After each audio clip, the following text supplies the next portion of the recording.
This is a follow-up video on the chainsaw mill that I made. I was having a lot of problems keeping it on track. I figured out the problem, but let me show you the results. If you can see there, it's the saw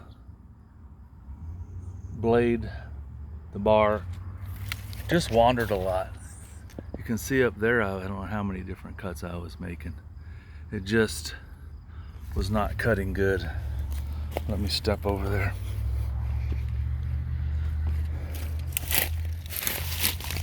See that?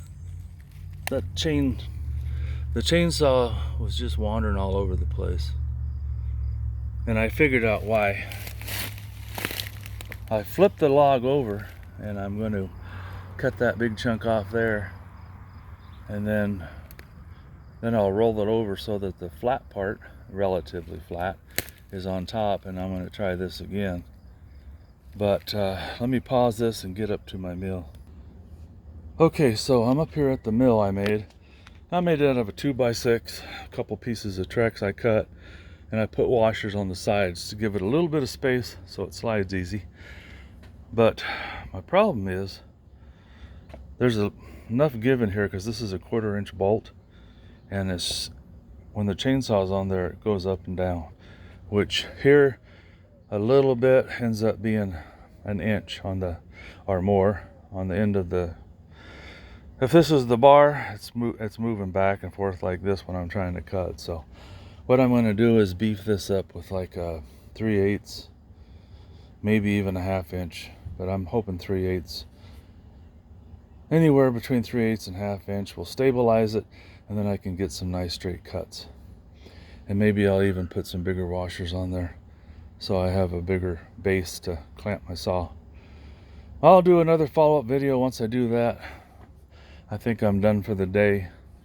Today is toward the end of June, and it's supposed to be 117 here in East Wenatchee today. And it's probably in the 80s right now, I imagine. It's a beautiful day. I appreciate it. There's no wind blowing. It's nice and sunny. You see those big trees. That tree there is kind of like the one I cut down back here. That was 120 feet tall at one point. That's the firewood I'm cutting out of it.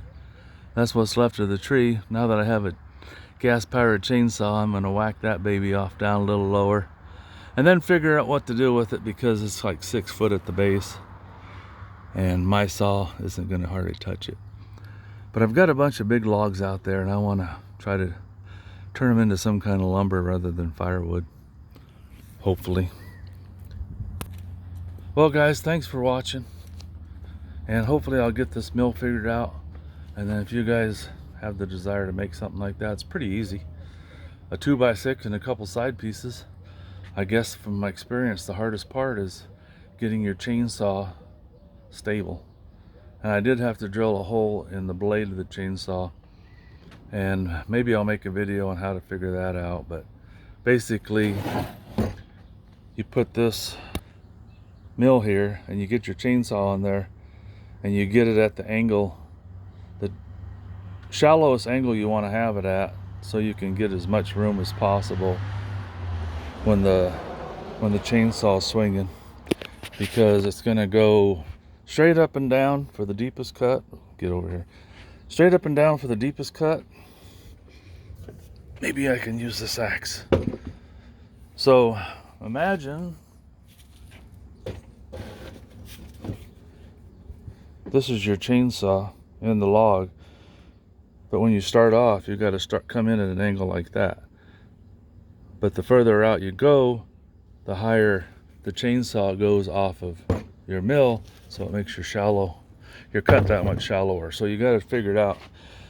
Get it as deep as possible, which I did. I imagine it's, I don't even know, 30-degree angle maybe. I have a thing I can measure it when I get it back on there, see what the deepest. And I also took off the teeth, the grabber teeth on the chainsaw, so I could get a little depth. The ones you put into the wood you're cutting, that gave me an extra, probably an inch of depth. Anyway, thanks for watching. You guys all, if I don't see you before then, have a happy 4th of July.